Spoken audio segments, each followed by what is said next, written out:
네, 청와대 문건 유출 파문과 관련한 검찰 수사가 오늘 사실상 마무리됩니다. 검찰은 오늘 박관천 경정에 이어 박경정의 직속 상관이던 조응천 전 청와대 비서관도 불구속 기소하고 중간 수사 결과를 발표합니다. 네, YTN 중계차 연결해서 자세한 소식 알아보겠습니다.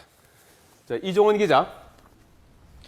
네, 서울중앙지검입니다. 예, 자, YTN이 생중계해드릴 예정인데요. 오후 2시부터 시작될 예정이죠? 네, 그렇습니다. 오늘 오후 2시 검찰이 중간 수사 결과를 발표합니다. 지난달 1일 수사에 착수한 지 정확히 5주 만에 중간 수사 결과를 발표하는 건데요. 형사 1부와 특수 2부를 총괄해 수사를 지휘했던 유상범 지검 3차장 검사가 직접 발표자로 나설 예정입니다. 이번 수사와 관련해 재판에 넘겨진 관련자는 현재 정윤회 문건 작성자인 박관천 경정이 유일합니다. 박 경정은 청와대 문건 14건을 청와대에서 반출한 혐의 등이 적용돼 그제 구속 기소됐습니다. 박 경정은 이외에도 조응천 전 비서관의 지시를 받아 청와대 문건 17건을 박지만 이지 회장 측근에게 전달한 혐의도 받고 있습니다.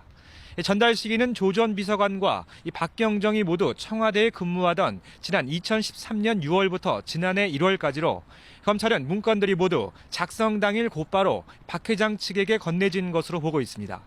문건에는 박 회장 가족의 동향은 물론 기업인들의 비리 의혹이 담긴 보고서 등도 포함됐던 것으로 조사됐습니다.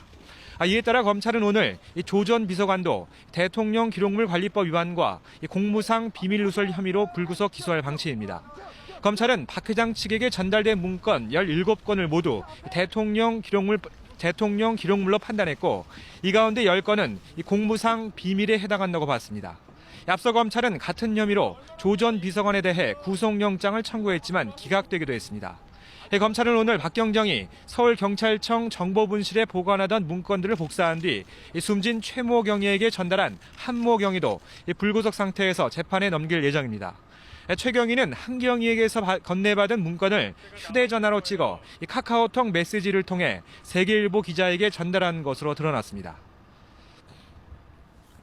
네, 그럼 모두 이제 3명이 사법 처리 대상이 되는 거고요. 그 밖에 오늘 중간 수사 결과 발표에 추가로 밝혀질 만한 내용이 어떤 게 있습니까? 네, 이번 수사는 지난해 11월 28일 세계일보가 정윤회 동의항 문건을 보도한 뒤 청와대 측이 곧바로 고소장을 내면서 시작됐습니다. 하지만 오늘 중간 수사 결과에는 세계일보 기자들의 사법 처리 여부는 포함되지 않을 전망입니다. 검찰은 앞으로 추가 수사를 통해 이번 사건과 관련한 각종 고소, 고발 사건을 한꺼번에 결론 내기로 방침을 세운 것으로 전해졌습니다. 이 때문에 오늘 발표는 정윤회 동향 문건이 작성된 경위와 문건 내용의 진위, 또 어떤 경로를 통해 문건이 유출됐는지 등이 핵심이 될 전망입니다. 이미 검찰은 논란이 됐던 문건들이 대부분 박경정의 손끝에서 나온 소설이라고 결론을 내렸고 유출 경위 역시 상당 부분 규명됐습니다. 하지만 아직 조 전 비서관이나 박경정의 범행 동기에 대해선 명쾌하게 밝혀진 부분이 없습니다. 확인도 안 된 소설 같은 이야기를 보고서로 만들어 윗선에 보고한 이유가 무엇인지, 또 청와대 문건을 반출하고 박지만 회장에게 건넨 의도와 배경 등이 궁금증으로 남아 있습니다.